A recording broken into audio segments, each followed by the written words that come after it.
continuer. Ce matin, on va continuer notre série de messages dans l'Évangile de Luc. Et puis, on continue dans l'Évangile de Luc au chapitre 8 ce matin, les versets 40 à 56. Pendant que vous tournez, je voulais dans le fond, vous mentionner quelques petits changements au niveau des mesures sanitaires parce qu'on est depuis lundi dans la zone jaune, ce qu'on dit la zone jaune. Et puis, un des assouplissements de la zone jaune pour les lieux de culte, c'est que pendant que vous êtes en silence et que vous écoutez, lorsque vous ne parlez pas ou que vous ne chantez pas, bien, vous pouvez enlever votre masque. Alors, je sais que je fais plaisir à quelques-uns ce matin, mais si vous parlez, vous êtes entre vous dans les déplacements, lorsqu'on chante, on remet le masque, mais pendant que vous allez m'écouter ce matin, vous pouvez l'enlever. OK? Donc, ça, c'est bon. Et puis, je voulais vous dire aussi que la semaine prochaine, on va avoir la visite de Antonio et Hélène Bascounian, qui sont un Chilien et une Québécoise qui sont mariés depuis plusieurs années et puis qui vont venir nous présenter leur ministère comme missionnaires au Chili. Julia, vous allez être contente de pouvoir voir, et puis Moreau aussi, l'origine au Chili, mais Antonio et Hélène ont un beau ministère là-bas. Ça va être leur dernier mandat, mais ils vont venir nous partager un peu ce qui se passe là-bas, puis ça va être une joie de les entendre. Donc, je vous invite à venir et puis entendre ce que le Seigneur fait là-bas. Donc, on va lire l'Évangile de Luc, chapitre 8, les versets 40 à 56. La parole de Dieu dit, « À son retour, Jésus fut reçu par la foule, car tous l'attendaient. Et voici, il vint un homme nommé Jaïrus, qui était chef de la synagogue.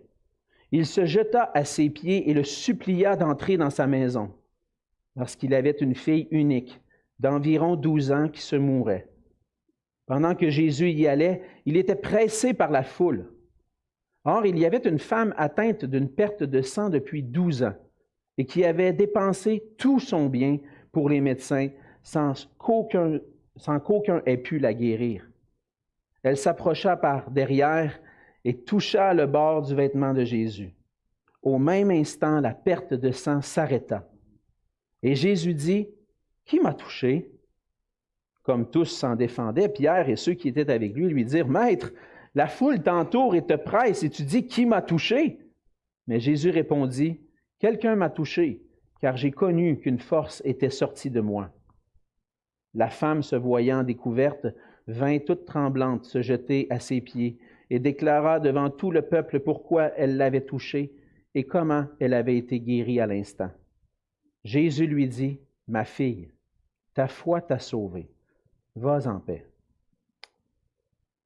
Comme il parlait encore, survint de chez le chef de la synagogue quelqu'un disant, « Ta fille est morte, n'importune pas le maître. » Mais Jésus, ayant entendu cela, dit au chef de la synagogue, « Ne crains pas, crois seulement, et elle sera sauvée. » Lorsqu'il fut arrivé à la maison, il ne permit à personne d'entrer avec lui, si ce n'est à Pierre, à Jean et à Jacques, et au père et à la mère de l'enfant. Tous pleuraient et se lamentaient sur elle. Alors Jésus dit, « Ne pleurez pas, elle n'est pas morte, mais elle dort. » Et il se moquait de lui, sachant qu'elle était morte. Mais il la saisit par la main et dit d'une voix forte, « Enfant, lève-toi. » Et son esprit revint en elle.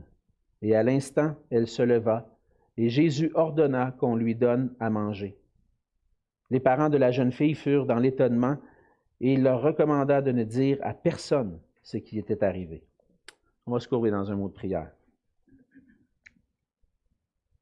Oui, Seigneur notre Dieu, on s'approche de toi ce matin.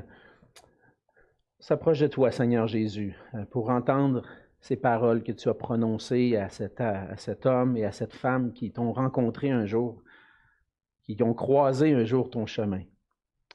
Et Seigneur, un jour, tu es venu sur notre route, tu es venu nous rencontrer. Là où nous étions, dans notre misère, Seigneur, tu es venu nous voir et tu es venu nous porter secours. Et aujourd'hui, Seigneur, on veut te louer, te rendre grâce pour ta grâce infinie qui a été manifestée envers nous. Et du fait que maintenant, Seigneur, on peut t'appartenir et on peut compter sur toi de jour en jour. Seigneur, merci pour ces paroles qui de laquelle on peut apprendre de toi, Seigneur. Et je te prie ce matin que tu puisses calmer nos cœurs et nos pensées de tous les soucis, les tracas qui pourraient venir faire obstacle à l'écoute de ta parole, Seigneur, qu'on puisse te les apporter à tes pieds. Et que tu puisses, Seigneur, à travers cette parole ce matin, venir parler à nos cœurs, consoler nos cœurs si on vit des périodes difficiles, nous fortifier dans notre foi, et qu'on puisse, Seigneur, t'honorer en marchant pour toi avec foi. Sois avec nous, sois avec nous pendant ce temps. Nous voulons être attentifs à ta parole, et c'est dans le nom de Jésus que je te prie. Amen.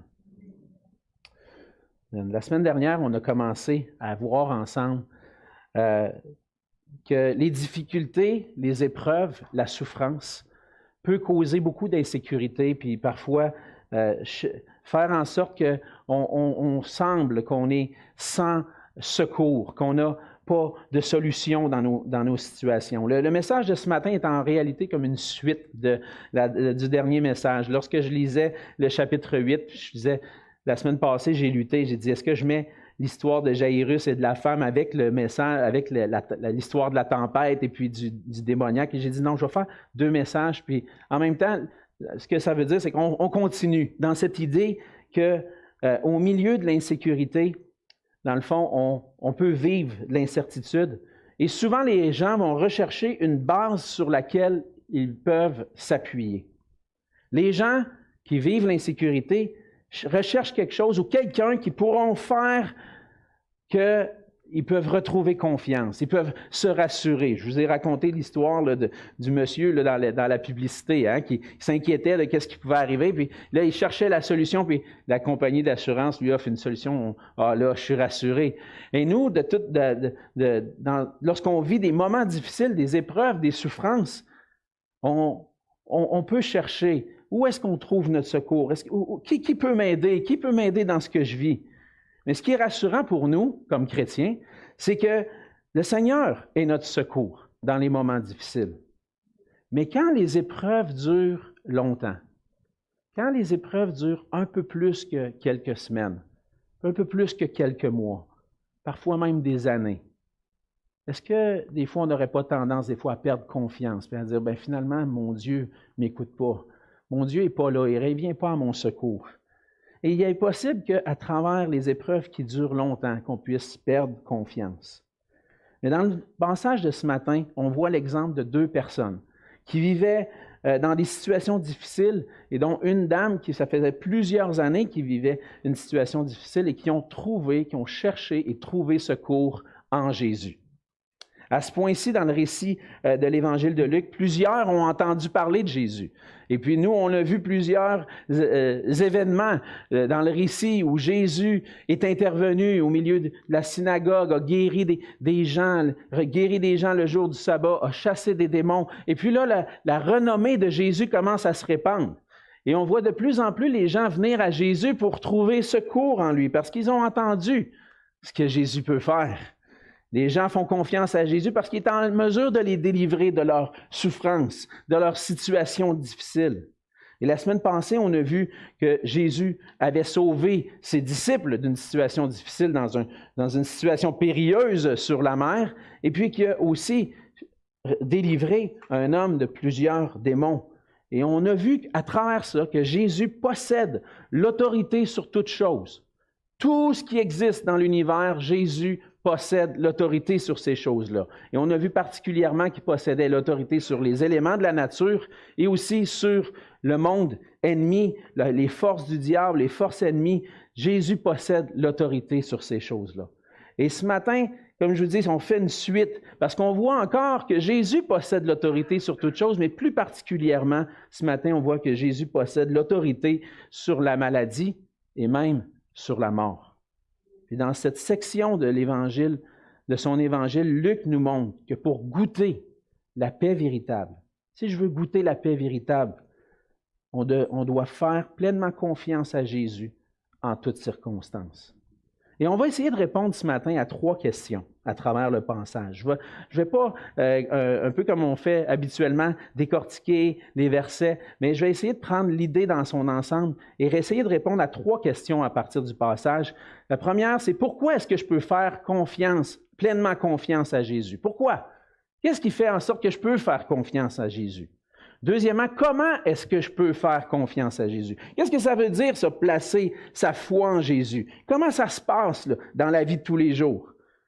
Et troisièmement, la question, c'est quand est-ce que je peux faire pleinement confiance à Jésus? Premièrement, pourquoi est-ce que je peux faire pleinement confiance à Jésus? Bien, parce que Jésus, c'est le roi. C'est celui qui possède l'autorité et le pouvoir sur toutes choses. Il est au contrôle de toutes choses. Et Jésus nous montre à travers ce passage dans l'Évangile de Luc qu'il possède l'autorité et le pouvoir sur la maladie. On voit que le récit commence avec un chef de la synagogue qui s'appelle Jaïrus. Et le chef de la synagogue, le terme qui est employé pour exprimer sa fonction dans la synagogue, c'était que c'est probablement le leader de la synagogue. Et le chef de la synagogue était particulièrement responsable de veiller à l'enseignement qui était apporté dans la synagogue. La synagogue était l'endroit où les Juifs se réunissaient pour entendre la parole et pour louer Dieu, un peu le prédécesseur de l'Église aujourd'hui. Et donc, le chef de la synagogue était en quelque sorte le pasteur qui veillait à l'enseignement, à qui allait apporter l'enseignement, qui allait apporter quelle louange on allait chanter, puis qui veillait à l'organisation de la synagogue. Mais parmi les Juifs, celui qui était le chef de la synagogue était très bien vu. Hein? Il était un des chefs spirituels et bien en vue. Et là, on voit ce chef de la synagogue-là un peu faire ce qui n'est pas normal pour un chef de synagogue. Aller se placer et se jeter à genoux aux pieds de Jésus. Contrairement à ce qu'on a vu des Juifs jusqu'à maintenant, surtout des chefs religieux, lui, il reconnaît en Jésus quelqu'un qui peut le délivrer. Il vient à lui, puis il va se jeter à ses pieds, puis le supplier, prier Jésus, viens chez moi. Viens chez moi, il y a quelque chose qui se passe chez moi. Puis on peut comprendre la peine que cet homme-là pouvait vivre. Sa jeune fille de 12 ans, qui est très malade et qui est sur le point de mourir, et qui est en train de se mourir. Et puis elle avait cette maladie. Et il sait que Jésus peut faire quelque chose. Il a certainement entendu parler de Jésus. Et lorsque Jaïrus vient vers Jésus, qu'est-ce que Jésus fait? Il se met en route. OK, je vais aller chez toi. Je vais aller voir qu'est-ce que je peux faire pour ça. Bien, il savait déjà qu'est-ce qu'il pouvait faire. Puis il savait déjà qu'est-ce qui allait se passer. Mais Jaïrus vient à Jésus, se jette à ses pieds, réalise son besoin, il dit, j'ai plus de solution. Je ne sais pas qu'est-ce qui va arriver à ma fille. Je vais aller voir Jésus. Jésus est souvent celui qui, dans le fond, est celui vers qui on va quand on n'a plus de solution. Et puis là, il voit en Jésus celui qui peut aller le sauver. Et à travers son chemin, en allant vers chez Jaïrus, il va se passer, le voyage va s'interrompre un petit peu. Et peut-être que lorsque le voyage est interrompu, je peux imaginer Jaïrus, dépêche-toi Jésus, dépêche-toi Jésus. Mais Jésus avait une autre chose qu'il voulait accomplir.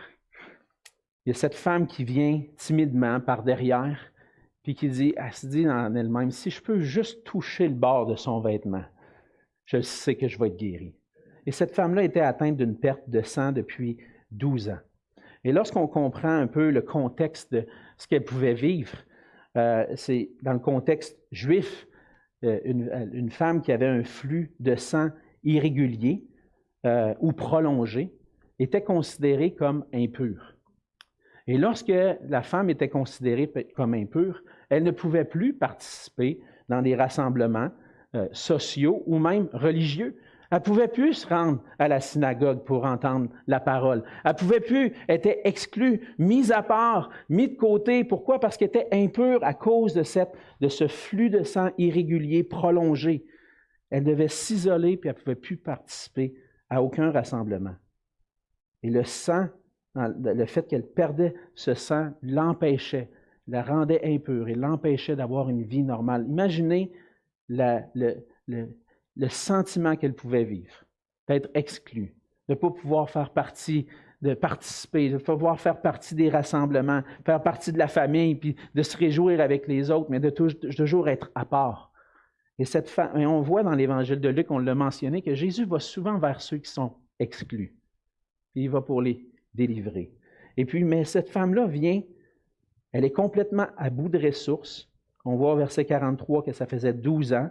Un parallèle avec la fille de Jaïrus qui a 12 ans. Imaginez, 12 ans qu'elle vit ce flux de sang-là irrégulier qui se prolonge et qui la rend impure pendant 12 ans. Puis elle avait dépensé tout ce qu'elle avait, à bout de ressources complètement. Je ne peux plus rien faire, je n'ai plus rien, j'ai plus d'argent, j'ai tout donné au médecin pour essayer d'être guéri, puis finalement, il n'y a rien. Je n'ai pas trouvé de solution. Et là, on a entendu parler de Jésus. Et elle va à Jésus. Et avec une foi timide. Hein? Elle ne veut pas, probablement que le fait qu'elle était impure, peut-être qu'elle ne voulait pas trop se faire voir, va par derrière, va toucher Jésus. Et au moment où Jésus où elle touche le bord du vêtement de Jésus, le flux de sang s'arrête. Imaginez-vous, pendant 12 ans de temps, elle vit cette impureté-là et le sang dans son corps, qui immédiatement s'est réglé. Jésus l'a guéri. Et Jésus montre à travers ça le pouvoir qu'il a sur la maladie. Ce que les médecins n'ont pas pu faire, ce que son argent n'a pas pu lui procurer, Jésus, lui, est capable de lui donner. Et elle vient à lui parce qu'il possède l'autorité, le pouvoir sur la maladie. Et même les maladies incurables, Jésus peut guérir.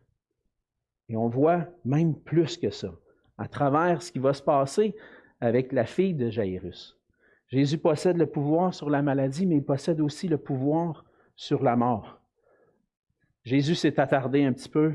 Il a pris le temps, puis même on voit qu'il a pris le temps avec la femme de dire « Qui m'a touché? » Et là, regarde, il y a plein de monde autour de toi, Jésus. Pourquoi tu essaies de t'attarder à qui t'a touché?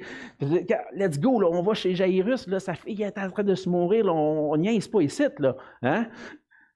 Mais Jésus ne voulait pas niaiser. Hein? Il voulait savoir qui l'avait touché. Il y avait des paroles à prononcer à cette femme-là. Il y avait quelque chose, il voulait la connaître personnellement. Elle est venue par derrière avec cette foi timide-là, mais moi je veux prendre le temps de savoir qui elle est. Et on va voir un peu plus loin ce que Jésus lui a dit. Il a montré à travers le fait qu'il l'a guéri, qu'il possède le pouvoir sur la maladie, mais là, Jésus est pressé. Et puis, est pressé en plus par le fait qu'il y a quelqu'un qui vient de la maison de Jaïrus et qui dit « Arrête là, dérange pas Jésus, ça ne donne rien maintenant. » Bien, comment ça? Qu'est-ce qui se passe? Ta fille est morte. Et puis il apprend ça. Imaginez, cet homme-là qui mettait son espoir en Jésus. Il mettait son espoir, il dit, Jésus va venir puis il va la guérir. Puis là, on lui dit, dérange-le pas, là. C'est fini. Elle est morte maintenant. Et Jésus va utiliser cette situation-là pour fortifier la foi de cet homme-là, pour lui montrer que, oui, je suis capable de guérir, mais je suis capable de faire encore plus que ça. Je suis capable de redonner la vie. Et puis Jésus va dire à Jaïrus, ne crains pas, crois seulement, et elle sera sauvée. Et dans un sens, ce que les gens ne pensaient pas que Jésus pouvait faire, Jésus pouvait le faire. Jésus possède non seulement le pouvoir sur la maladie, mais il possède le pouvoir de redonner la vie à cette jeune fille. Il peut la ressusciter. Il a le pouvoir de le faire. Parce que Jésus possède l'autorité, le pouvoir sur toute chose, puis il n'y a rien qui peut empêcher Jésus d'accomplir sa volonté. Et il va guérir cette femme et redonner la vie à cette jeune fille-là. À travers de son évangile, puis particulièrement dans ce chapitre-là, Luc nous montre qu'il n'y a rien qui ne soit pas sous le pouvoir de Jésus. Il est le Christ, le Seigneur, le Roi qui possède l'autorité et le pouvoir sur toute chose. Et pourquoi on peut faire confiance à Jésus? Voilà la réponse. Jésus est au contrôle de tout. Il peut tout accomplir. Et selon sa volonté, il va l'accomplir. Qu'importe la situation qu'on peut vivre, il n'y a rien que Jésus ne peut pas faire pour nous en délivrer. On peut être au milieu d'une tempête dans notre vie. Et puis dire, Seigneur, on est en train de mourir, puis je ne sais pas où que ça s'en va, cette affaire-là. Qu'est-ce qui vient à notre secours? La tempête, Jésus peut la calmer. L'ennemi peut être contre nous. On peut avoir de la difficulté à marcher, combattre dans notre foi, puis combattre à marcher avec le Seigneur, à ne pas tomber dans le péché, à marcher dans la sainteté. Puis des fois, on a de la difficulté, on tombe, on trébuche. Il n'y a rien que Jésus ne peut pas faire pour nous aider à vaincre l'ennemi, puis à marcher pour sa gloire. La maladie peut nous affecter, Jésus peut nous délivrer de la maladie. La maladie peut nous conduire à la mort, mais Jésus peut redonner la vie. Il a le pouvoir de sauver, de donner la vie à tous ceux qui sont affectés par le péché et la mort spirituelle. Et c'est ce que l'Évangile nous montre.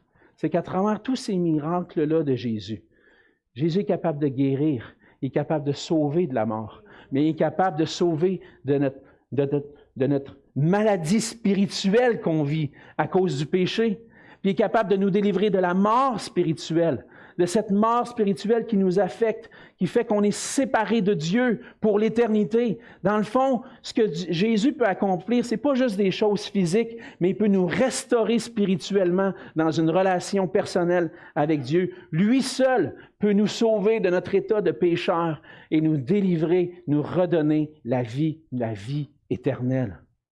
Alors pourquoi je peux faire confiance à Jésus?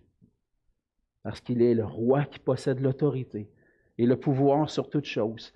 Il est le seul qui peut réellement me sauver. Et lorsque je suis sauvé, lorsque le Seigneur m'a sauvé, ou par la foi, j'ai saisi sa grâce infinie, maintenant, j'ai la joie. Peu importe les circonstances, je peux traverser ces épreuves-là avec joie, sachant que je suis dans les mains du Seigneur. Il est au contrôle de toutes choses. Et je sais que ce qui me réserve un jour. Je peux être affecté par la maladie, sur le point de mourir. Les gens dans votre famille, lorsqu'on a l'assurance de notre salut, on sait qu'un jour, on va être avec lui pour l'éternité et délivré de tout ça. Maintenant, ça c'est pourquoi. Pourquoi je peux faire confiance à Jésus? Parce que c'est lui qui est au contrôle. C'est lui qui dirige toutes choses. Il a l'autorité et le pouvoir. La deuxième question, c'est comment est-ce qu'on peut faire pleinement confiance à Jésus? Et la confiance, en fait, c'est la foi. Lorsqu'on voit dans le passage que qu'est-ce qui est arrivé à cette femme-là, Jésus va lui dire au verset 48, il dit « Ma fille, ta foi t'a sauvée. Vas en paix. » Et la foi, c'est le fait de croire. Et Jésus va même dire à Jairus, « Crains pas, n'aie pas peur, crois, aie la foi. » La foi, c'est de croire. Mais qu'est-ce que j'ai besoin? De quoi j'ai besoin pour croire? De quoi j'ai besoin pour faire pleinement confiance? Croire quelqu'un, c'est lui faire confiance à sa parole. Et j'ai besoin de 3 éléments essentiels, les 3 éléments essentiels de la foi, et qu'on voit dans le passage, et puis que les théologiens ont réfléchi à ça. Et puis, qu'est-ce que ça prend pour quelqu'un de placer sa foi en Jésus? Premièrement, pour avoir la foi, ça prend la connaissance. Pour avoir la foi, ça prend la connaissance. J'ai besoin de connaître la personne en qui je vais placer ma foi. Jairus, puis la femme qui était malade, savaient que Jésus avait le pouvoir de guérir. Ils connaissaient quelque chose sur Jésus. Ils avaient entendu parler de Jésus. Ils avaient entendu des choses sur lui, puis ils connaissaient, ils savaient que Jésus pouvait être leur secours. Ils avaient une connaissance de qu'est-ce que Jésus pouvait faire. Ils connaissaient que Jésus avait le pouvoir de les sauver de la situation qu'ils vivaient. Et pour pouvoir venir avec Jésus, avec une pleine confiance, on doit apprendre à connaître notre Seigneur. Et puis c'est ce que j'aime de l'Évangile de Luc. C'est ce que j'aime du fait qu'on traverse ensemble l'Évangile de Luc. C'est que toutes les histoires qu'on a souvent entendues, puis pour ma part, j'ai grandi à l'école du dimanche, puis à l'église. J'ai les entendues plein de fois, puis même je les ai vues en images avec les flanellographes, puis Jésus, puis la fille, puis là, Jésus la ressuscite. On connaît toutes ces choses-là. Mais est-ce que je connais réellement mon Seigneur à travers ça? Dans l'épreuve que je vis, Luc nous rappelle, Jésus, je peux lui faire confiance. Il me rappelle qu'est-ce que Jésus peut faire. Et on peut venir avec Jésus avec une pleine confiance, mais pour ça, il faut le connaître. On a entendu parler de Jésus, Est-ce qu'on prend le temps de fouiller les Écritures pour apprendre à connaître qui est réellement notre Seigneur, notre Sauveur?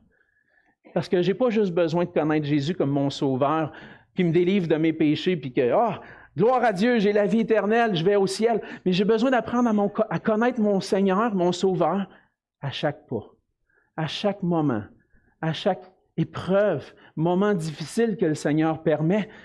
C'est là que j'apprends réellement à le connaître. Lorsque je suis dans l'épreuve, je découvre des choses sur mon Seigneur. Je découvre des choses, j'apprends à le connaître. On doit lire sa parole, méditer, puis dire, Seigneur, j'ai besoin de toi, aide-moi. Puis pour avoir vécu certaines épreuves, le Seigneur parle au milieu de l'épreuve. Je vous ai déjà raconté, je les ai dit, j'aime lire les psaumes.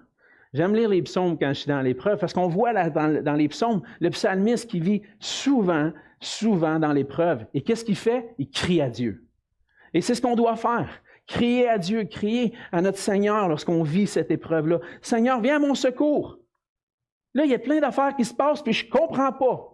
Je ne comprends pas pourquoi ces affaires-là arrivent. Il me semble que ce n'est pas normal. Mes ennemis, ils ont le pouvoir sur moi, ils sont en train de gagner. Seigneur, viens à mon secours. Es-tu là? Es-tu présent? C'est ce qu'on vit, parfois, dans nos épreuves. Seigneur, est-ce que tu es vraiment là? Et à travers sa parole, le Seigneur nous révèle qui il est. On apprend à le connaître. Et la connaissance de mon Dieu, c'est la première étape pour faire confiance. Si je ne le connais pas, je n'arriverai pas à faire confiance. Mais quand j'apprends à le connaître, je lui fais confiance. Et pour revenir à Jésus, les gens autour de nous ont besoin de le connaître. Ils ont besoin de connaître que Jésus est le seul qui peut les sauver. J'ai besoin de le savoir pour moi, mais les gens autour de moi ont besoin de le savoir aussi. Et Luc a écrit son évangile parce qu'il savait que des gens avaient besoin de connaître Jésus pour être sauvés. Et l'apôtre Paul aussi voulait faire connaître Jésus. Dans Romains 10, au verset 14 et 15, il dit « Comment donc invoqueront-ils celui en qui ils n'ont pas cru? Et comment croiront-ils en celui dont ils n'ont pas entendu parler? Et comment en entendront-ils parler s'il n'y a personne qui prêche? Et comment y aura-t-il des prédicateurs s'ils ne sont pas envoyés? » Pourquoi est-ce qu'on prêche? On veut faire connaître Jésus. On veut faire connaître qu'il est le Sauveur. On veut le faire connaître parce qu'on sait qu'il y a juste lui qui peut réellement nous sauver.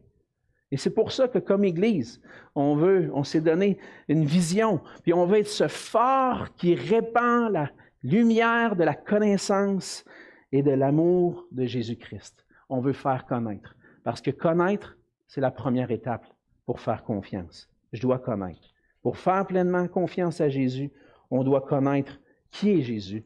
On doit savoir qu'il a réellement le pouvoir et l'autorité sur toute chose. La deuxième étape pour notre foi, pour faire confiance, ça s'appelle l'assentiment. C'est donner notre accord à la connaissance qu'on a reçue. Le Seigneur se fait connaître à nous à travers sa parole, mais est-ce qu'on la reçoit, cette parole-là? Est-ce qu'on dit ce que la Bible dit de Jésus? Est-ce que je le crois? Est-ce que je dis, oui, ça, là, ce que ça dit, ça, c'est vrai. Parce que si je peux pas dire que c'est vrai, je ne placerai jamais ma confiance en Jésus. Il y a plusieurs gens autour de nous qui remettent en question la véracité, l'autorité des Écritures.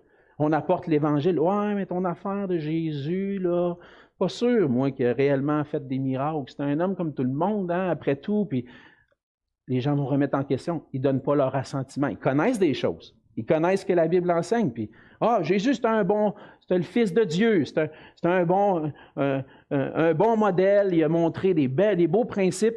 Mais est-ce qu'il est réellement celui qui possède l'autorité, le pouvoir sur toute chose? As-tu donné ton accord à ça? As-tu donné ton accord au fait que dans la situation que je vis présentement, Jésus est mon secours. Jésus est ma délivrance.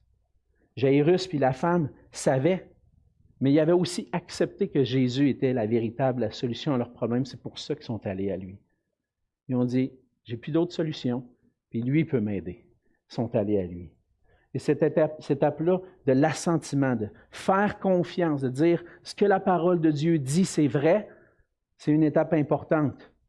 Et c'est par sa grâce que le Seigneur vient ouvrir notre cœur. Et c'est une des choses que j'ai appris entre autres, des théologiens réformateurs pendant mes études. C'est une des choses qui ont mis en évidence, c'est l'œuvre de l'Esprit dans nos cœurs. Et une des premières étapes de l'œuvre de l'Esprit pour nous conduire à la foi, c'est de dire, ce livre-là, c'est la parole de Dieu. Et sans cette œuvre-là de l'Esprit dans nos cœurs, on ne peut pas dire, c'est la parole de Dieu. C'est un livre comme les autres. Mais lorsque l'Esprit fait son travail, il dit, non, ça c'est la vérité. Ça c'est la parole de Dieu. Et ça, je peux y faire confiance. Et c'est par son Saint-Esprit qu'on arrive à être en accord avec la connaissance de Jésus qu'on a dans les Écritures. Alors la connaissance et l'assentiment nous conduisent à la confiance. C'est ça la foi. La foi, c'est faire confiance. C'est croire qu'est-ce que Dieu me dit. C'est croire que ce que Jésus dit, c'est vrai. Ne crains pas.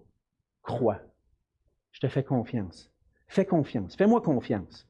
Un peu comme lorsque mes enfants étaient plus jeunes. Ils apprenaient à nager.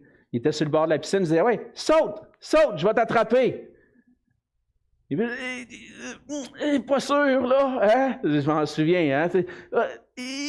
Là, il se lâche, puis je l'attrape. Là, à un moment donné, des fois, je les faisais exprès, puis tombe, puis j'allais le ramasser pour qu'ils apprennent à... Mais, c'est pour leur apprendre à nager. Hein? Non, mais les premières fois, je voulais qu'ils aient confiance à papa. Hein? Donc, saute! Le Seigneur nous demande de sauter. Sauter, c'est comme abandonner, hein? La terre ferme. C'est ouf, là, je m'en vais où, là, si je saute? Je m'en vais dans les bras du Seigneur Jésus. Il dit, crains pas, crois, fais-moi confiance. Je vais t'attraper, je vais te garder, je vais te protéger.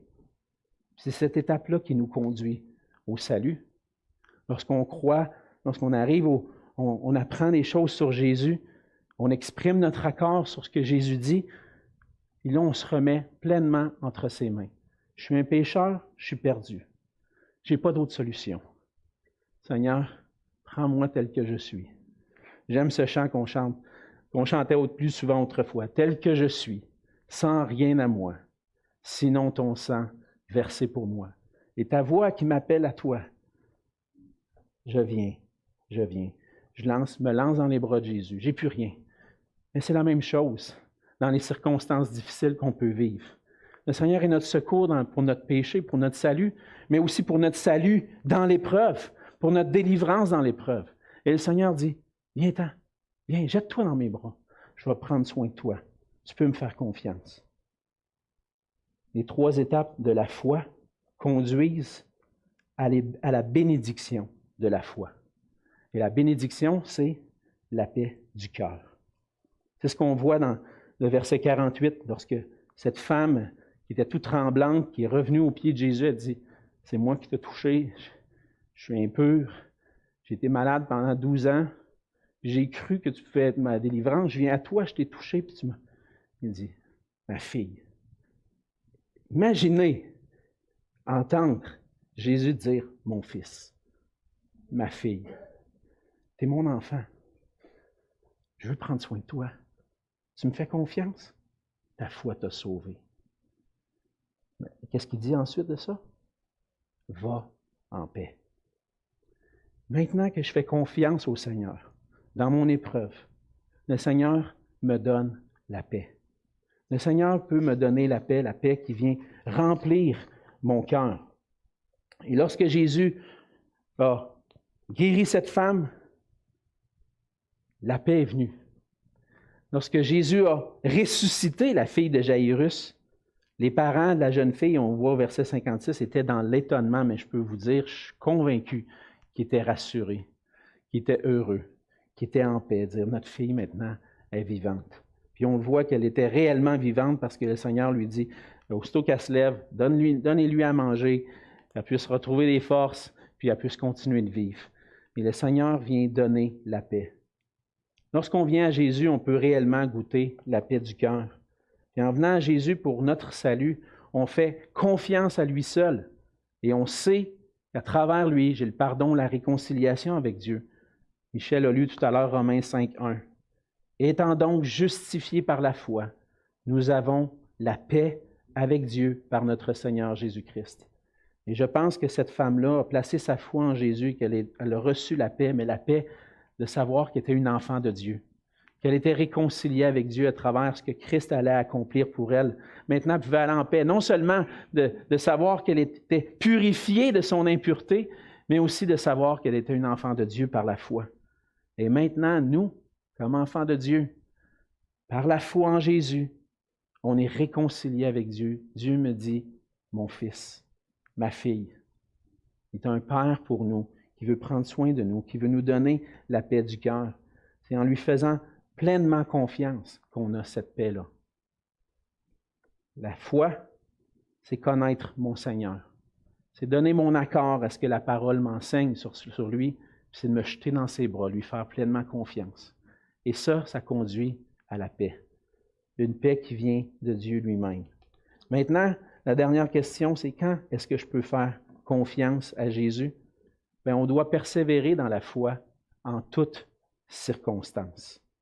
Le Seigneur permet différentes circonstances dans nos vies, des souffrances, des épreuves. On vit dans un monde déchu. Et même s'il y en a certains chrétiens à travers le monde qui vont prêcher un évangile qui dit « Ah, tu vas pas, si tu viens à Jésus avec la foi, il va enlever toute ta souffrance, tu souffriras plus. Puis tu as un compte de banque endetté, viens à Jésus, tu vas voir, il va remplir ton compte de banque. » C'est pas ça du tout que le Seigneur nous appelle. Un jour, on va être avec lui pour l'éternité, puis il n'y en aura plus de souffrance. Mais la création souffre encore les douleurs de l'enfantement. Elle attend la délivrance, elle aussi. Puis on fait partie de cette création-là. On fait partie de la création qui souffre. Et il va y avoir de la souffrance. Il y a de la souffrance dans un monde déchu, affecté par le péché. Et peu importe ce que le Seigneur va permettre dans ma vie, je peux avoir confiance que ce qui m'arrive, ce n'est pas en dehors de son contrôle. Tout ce qui m'arrive, le Seigneur l'a permis. Dieu a le pouvoir sur toute chose. Le Seigneur a le pouvoir sur toute chose que si il voulait que cette circonstance-là ne m'arrive pas, bien, il l'aurait empêché. Mais là, il la permet. Et pourquoi? Des fois, on se pose cette question-là, pourquoi? Des fois, on se demande pourquoi, parce qu'on vit dedans, puis on a de la difficulté à vivre dedans. Mais je pense que la meilleure raison qu'on peut donner, c'est parce que le Seigneur veut se révéler à nous à travers ces épreuves-là. Le Seigneur s'est révélé à Job dans sa souffrance. À la fin, au début, Job ne comprenait pas. Je ne comprends pas, je marche avec Dieu. Pourquoi je suis en train de souffrir? Puis à la fin, Dieu, il a-tu donné une réponse? Non, il n'a pas donné de réponse. Mais à la fin, il dit une chose. J'ai connu mon Dieu. J'ai vu mon Dieu à travers cette épreuve-là. Et le Seigneur permet il ne va pas faire en sorte que notre vie va être exempte d'épreuves et de souffrances, mais il va nous révéler sa gloire, combien il est parfait, combien il est bon au sein de l'épreuve. Il va nous donner la paix. Et le Seigneur permet qu'on traverse ces épreuves-là pour qu'on puisse apprendre à le connaître et apprendre à grandir dans notre foi. Le Seigneur, c'est celui qui nous donne la grâce de faire confiance. Il ne veut pas qu'on craigne. Il veut qu'on lui fasse confiance. Et il va nous dire même d'aller à lui constamment pour lui faire confiance. Dans Philippiens 4, au verset 6 et 7, il dit « Ne vous inquiétez de rien, mais en toute chose, faites connaître vos besoins à Dieu par des prières et des supplications avec des actions de grâce. » Et la promesse, c'est quoi? Lorsque je vais au Seigneur, la paix de Dieu, qui surpasse toute intelligence, gardera vos cœurs et vos pensées en Jésus-Christ. Et quand est-ce que je dois aller à Jésus? Le Seigneur est ma délivrance en toutes circonstances. Répétez ça. Le Seigneur est ma délivrance en toutes circonstances. C'est quand? Toujours. Inquiète-toi pas. Va au Seigneur parce qu'il est ta délivrance en toutes circonstances. Et si je veux goûter la paix véritable, je dois faire confiance à mon Jésus. Je dois me jeter dans ses bras et faire confiance en toutes circonstances. Et pour ça, j'ai besoin de réaliser que Jésus a le pouvoir sur toutes choses. Je viens à lui avec foi et puis je persévère dans cette foi-là en lui faisant confiance. Jaïrus et la femme qui a été guérie sont allés à Jésus. Jésus est intervenu. Ils ont vu en lui celui qui pouvait les délivrer. Ils ont été délivrés et ils ont pu faire confiance à Jésus. Au milieu de l'épreuve, de la souffrance, ne crains pas. crois seulement. Le Seigneur nous appelle à lui. Il nous appelle à placer notre confiance en lui. Allons à lui avec foi. Prions ensemble. Seigneur notre Dieu, on veut te remercier pour ta parole. Te remercier pour cette parole qui nous rappelle que tu as le pouvoir sur toute chose, que tu règnes sur toute chose. Il n'y a rien qui nous arrive, Seigneur, qui est en dehors de ton contrôle. Et chaque moment qu'on peut vivre, chaque épreuve, chaque moment difficile, Seigneur, c'est toi qui les permets. Aide-nous, Seigneur, à ne pas traverser ces épreuves-là en murmurant, en maugréant contre toi, Seigneur, comme l'a fait le peuple d'Israël dans le désert. Mais c'est notre nature, Seigneur, et souvent on chiale, on est des Québécois chialeux dans nos circonstances. On aimerait ça que ça soit mieux. Mais Seigneur, aide-nous à accepter les épreuves et les vivre comme un sujet de joie, sachant qu'à travers ces épreuves, on te découvre, toi. On apprend à te connaître. On apprend à te faire confiance, à être affermi dans notre foi. Aide-nous, Seigneur, à avoir la foi de cette femme, quand bien même que cette foi était timide, Seigneur, que cette foi est timide parfois, quand bien même que parfois on peut douter, Seigneur, raffermis notre foi, permets qu'on puisse courir vers toi dans nos circonstances difficiles et qu'on puisse te faire confiance. Et Seigneur, s'il y a quelqu'un ce matin qui est ici ou qui entend ce message et puis qui ne te connaît pas, qu'il puisse découvrir en toi un sauveur merveilleux et venir à toi pour recevoir le pardon et la paix du cœur, la paix de se savoir réconcilié avec toi et de savoir qu'en toutes circonstances, tu es notre délivrance. C'est dans le nom de Jésus que je te prie. Amen.